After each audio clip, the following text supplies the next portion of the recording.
Cowboys Nation, this is a very special one-on-one interview with one of the best in this industry. I'm Dani Sureck, and I'm bringing you NFL Network's own Colleen Wolfe, who is joining us from her home, just like I am from mine. Colleen, welcome. Thanks for coming on and talking with me today.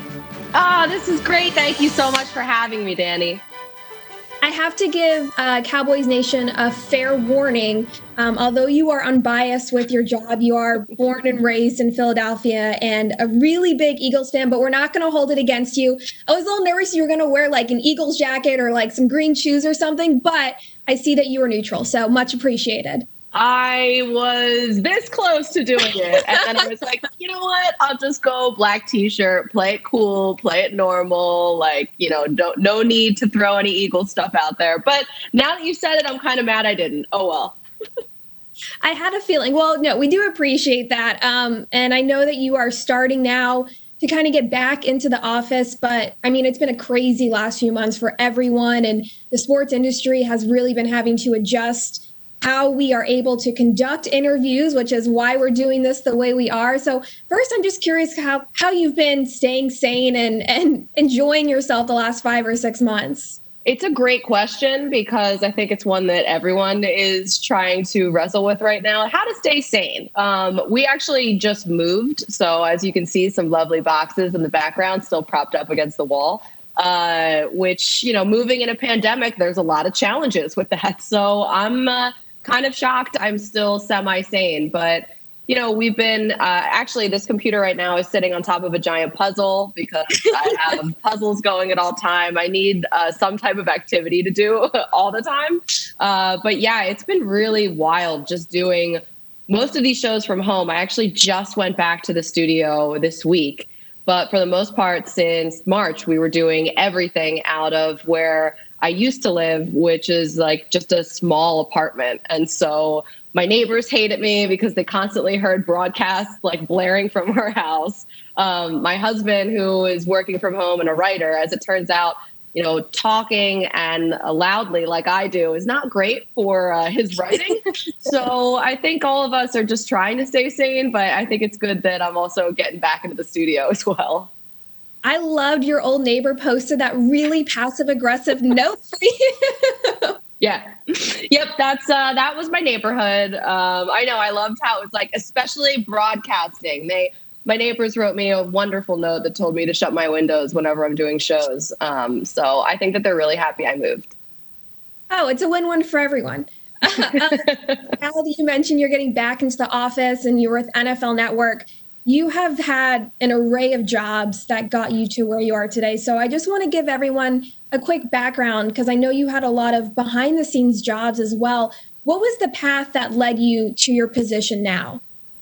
Well, it was sort of a different route because I had no plans on doing this before. So when I was in college, when I even first was applying to colleges, I was applying to all art schools. And then I just kind of stumbled into an internship at a sports talk radio station. And that was just, the moment that I kind of realized that this was what I wanted to do. And from that point forward, it was sort of a challenge because I just wanted to see how far I could get and what I could learn. And I took any job and every job that I could in sports. So that's my husband and my dog. But I did everything from overnight shifts on the radio to producing on radio to producing television, editing, building graphics, doing anything and everything I could to learn what went on behind the scenes and learn what everybody's jobs and responsibilities were. So then I could be better at what I do when I'm on camera. And it ended up really paying dividends because I feel like, I know now what is feasible, what is not, how to plan things out better and really just work better with everyone behind the scenes. I mean, I was a guest booker before I sort of did it all. And from building cameras to, finally getting on the air. And I think it really was just that, take any job that comes your way, even if it's not what you ultimately want to get to, because it's really all just building blocks in the end. And this industry, it is pretty small, especially if like on the local level. So then you end up working with a lot of the same people down the road. And it really is like a weird, big family. Yeah, even in just the few years that I've been working this year, it's crazy how everyone knows everyone. It really is like a big giant web of all these different connections. No, that's really impressive, just the grind and working hard and understanding that the more you know, the more valuable you are. As we kind of shift gears into the football questions now, the NFL has kind of lucked out in the timing of the pandemic, of having it happen in the off season and having time to plan out and seeing how other leagues have, whether it's been a bubble or how they've been doing testing and trying to figure out what works best for this league. And so it was just announced that daily COVID testing for the players and coaches and everyone going into facilities is extended through September 5th. You know, they have the contact tracers and they've got temperature checks, you know, figuring out what works best for everyone to stay safe. So from what you've seen from what players or coaches have been saying or the numbers, what are your impressions of the protocols that have been put in place so far by the league? Well, I think that they've so far been doing a really good job. They've been doing everything that they can to kind of ensure that everyone can go on and do their jobs as best they can in these circumstances. And I think that we got a really good and interesting glimpse at all of the logistics that go into planning for a season during a pandemic with Hard Knocks. I mean, just seeing all of the things that the Rams and the Chargers had to do, from counting all of the different chairs and adding all of like the foot pedals to doors and the to-go lunches, and obviously the very invasive tests that the guys have to get every day. But, you know, I thought it was interesting. Tom Pelissero, one of my colleagues, tweeted out yesterday that the NFL's done over 109,000 COVID tests, from players to coaching staffs to, you know, whoever is working in the buildings. And their positive rate is 0.46. And that's really encouraging because Dr. Sills, the NFL's chief medical officer, said that he doesn't know of, up until this point, any serious medical illnesses from that. So far, they've had a lot of success. Now, I don't know if that changes once the games actually begin and there is contact, because it's obviously a contact virus and this is a contact sport. And so we'll see. But so far, so good. And I'm so impressed with all of the things that they have put into place. I mean, I think about the different advantages that different teams have just when you take their facilities into consideration. And it is so interesting, the massive undertaking this entire process is. It has been impressive the way the numbers have shown that so far what they've been doing seems to be working. And the Cowboys are one of those teams that definitely have an advantage from their facilities. The Star in Frisco, the Omni Hotel is attached to it. And we've heard that majority of the Cowboys players have decided to kind of create their own bubble. And so they're all staying there so that they're minimizing risk to their families and they're staying together. And so I think that it's impressive to see the steps that they are taking as well on their own. And we heard from quarterback Dak Prescott earlier this week, and he said it best that the healthiest team is going to win this year. And I think it's just going to come down not only to injuries or, you know, hoping nobody gets sick from the virus. So it's been nice to see the players and some coaches kind of take those extra steps. And when we look at the Cowboys this year and their coach, and there's a lot of changes this year. Mike McCarthy is the new head coach. New regime. He was with Green Bay for 13 years, but he didn't coach last year. He has some amazing weapons, including the most recent veteran pass rusher, Everson Griffin. I mean, when you look at this team and you look at the kind of coach McCarthy is and what we've seen from him in the past, what are your expectations for him in his first year in Dallas? I mean, he is set up so well.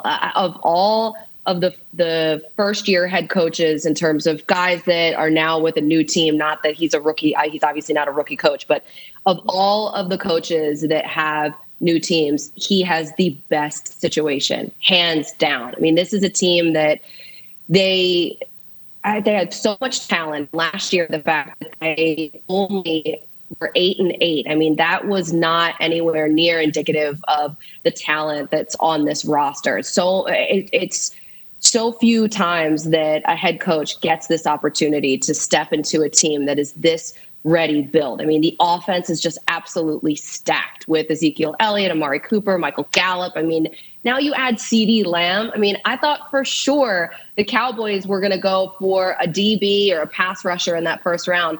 And they grabbed CeeDee Lamb right in front of the Eagles, who absolutely, I'm sure, were eyeing him up. So it was like, the fact that they were able to add even more firepower to that offense. I mean, CeeDee Lamb, he's so explosive. When you watch his Oklahoma tape, he just jumps off the screen. He's so electrifying every single play he's involved in. And then with the defense, adding Everson Griffin, I mean, that just feels like it was one of the big question marks that was still remaining on this team with that defense. And the pass rush was something that it was a concern, especially because the secondary is a concern. And so the secondary can't really make up for that. And the fact that they added a guy like Everson Griffin, who is so talented now to that D-line, that could really shape up to be awesome if guys like Aldon Smith, you know, the fact that he hasn't played since 2015 is a bit of a concern. But if he ends up panning out, this defense could just be lights out. The Cowboys have just been amazing in terms of the draft and free agency, especially adjusting with all of the new struggles that every team was going through. But the Cowboys really, it seems like, were able to figure it out, and they really made the best of this situation. The rookies are going to have a tougher time not only making the roster, but making an immediate impact. I mean, every team was affected with no OTAs, no mini camp, no preseason games. And that's really difficult for teams like the Cowboys who have new coaching staffs, because they now have fewer opportunities to see these players, veterans even from the old regime, to see them play in person. CeeDee Lamb is one of those rookies, however, where there really isn't question about whether or not he has that starting caliber already ready to go as a rookie. You were touching on it briefly about, you know, the dexterity and the speed, the natural ability to play in Oklahoma. But realistically, how explosive do you expect him to be early on in the season as a rookie? I mean, I think that his potential, his ceiling is just through the roof. He has everything. He has the size, he has the speed, as you touched on. He's an incredible route runner. I mean, he fits in perfectly to the slot, which is great considering the void that was left by Randall Cobb. You can put him right in there. But the fact is, you can also line him up all over the field, as you can Amari Cooper. So now you have two guys that you can put anywhere. So they're going to be able to mix and match. And that is a perfect opportunity for Mike McCarthy and Kellen Moore to really open this offense up for Dak. This is a top-tier trio. I'm not sure other teams in the league really compare when you look at top three receivers with CeeDee Lamb, Amari Cooper, and Michael Gallup, who made strides going into year two, and so that's what they expect going into year three. Cooper and Gallup both surpassed 1,000 yards last season. And Amari Cooper said recently the expectation is for all three of them to have 1,000-yard seasons, which, okay, you look at the talent. I know you're laughing. When you look at the talent, it could be realistic.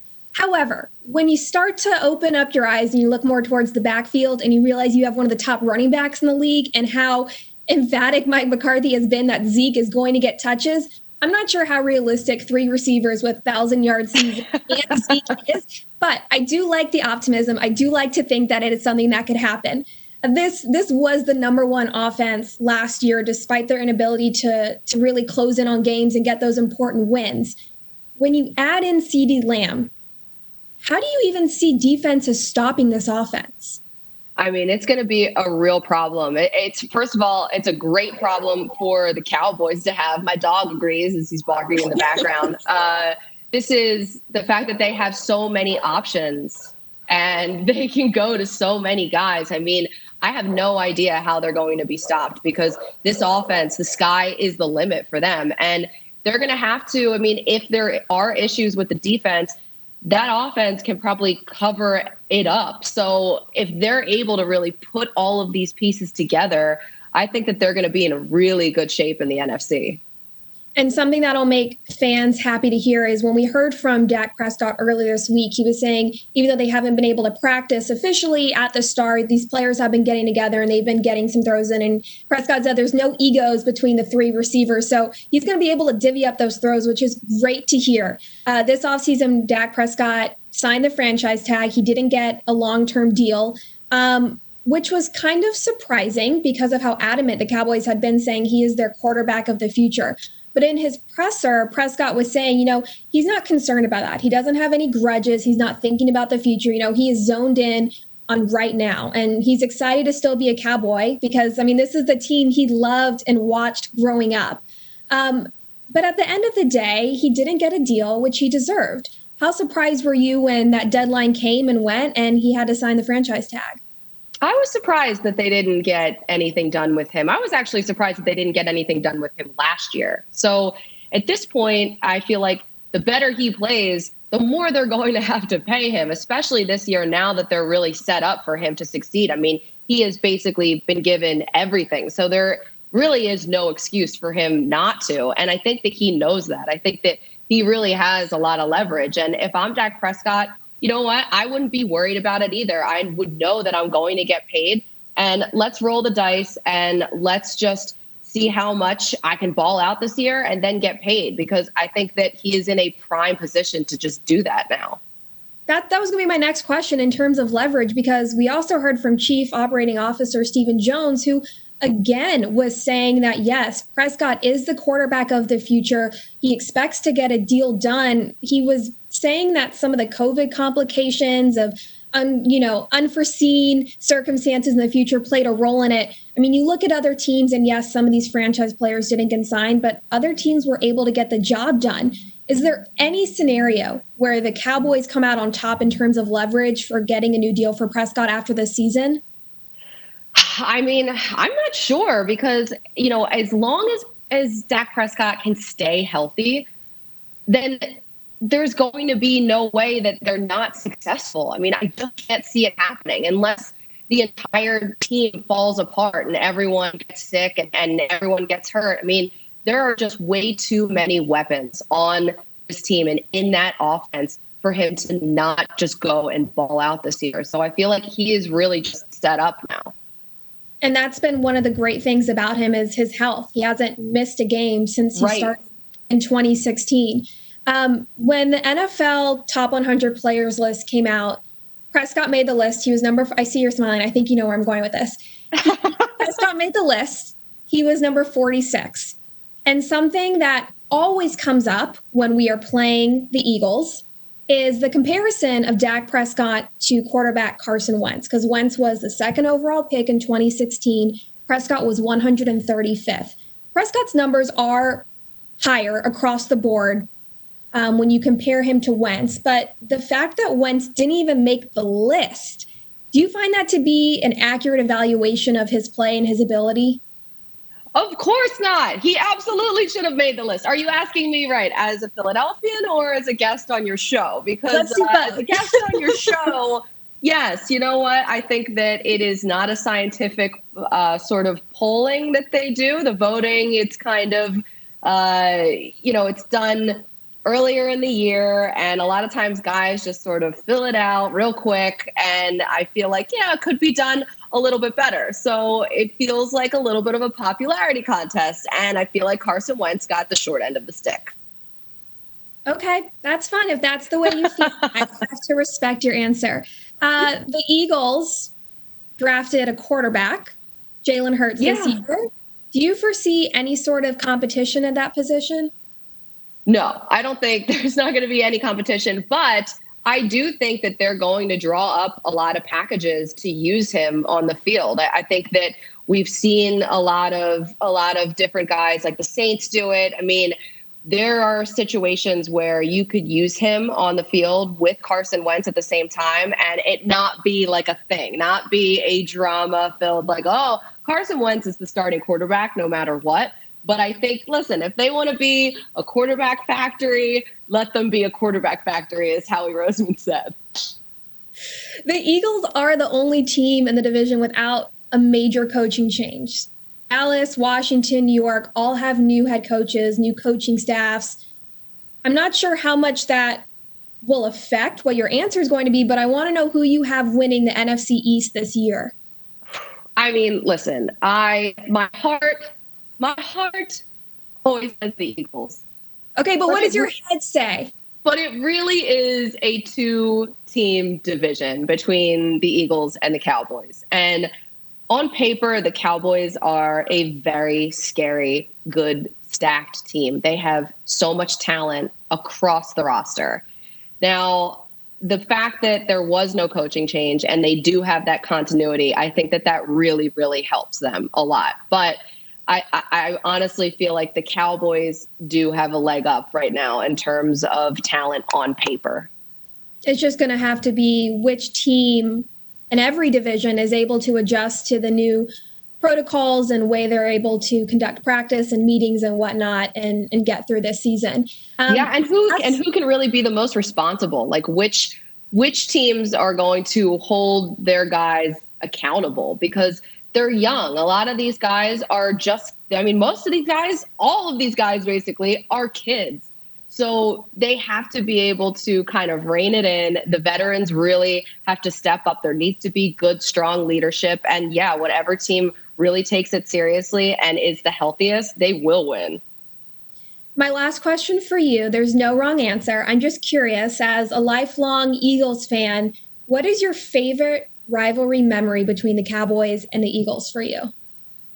Oh my God. Well, my favorite. Wow. That's a great question because you know what? I love them all. I love them all equally. All of the ones where the Eagles win. That would be my answer. Every single one of those moments are the best moments. Come on. I'll tell you mine real quick. Mine, okay. It doesn't even happen on the field.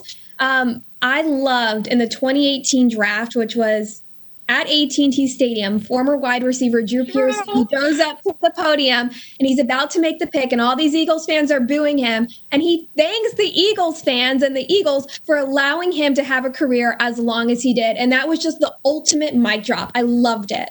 Wait, wasn't that in Philly?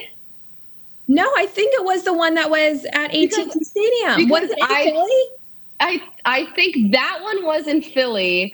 And then when it was in Dallas the following year, David Akers, maybe I'm messing this up, but then I thought David Akers came back and tried to do a Drew Pearson to the Dallas crowd, and it just completely didn't work at all. It was just kind of a massive fail, but it was also oh, David Akers, that was such a good play.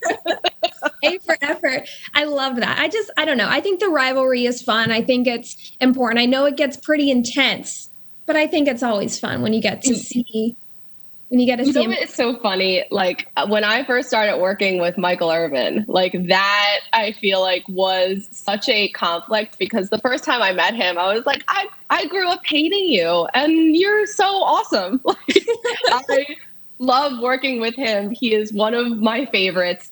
Any show that he is on, he just lights up the room and lights up the camera. And it makes my job so much easier to work with such an amazing personality like Irv. And he's such a great guy behind the scenes too. Just such a take you under his wing and will mentor you and just give you so much love and prop you up. And he's one of my absolute favorites, to be honest. Yeah, he's awesome. One of the many former Dallas Cowboys who has found his way into the broadcast industry. Yep.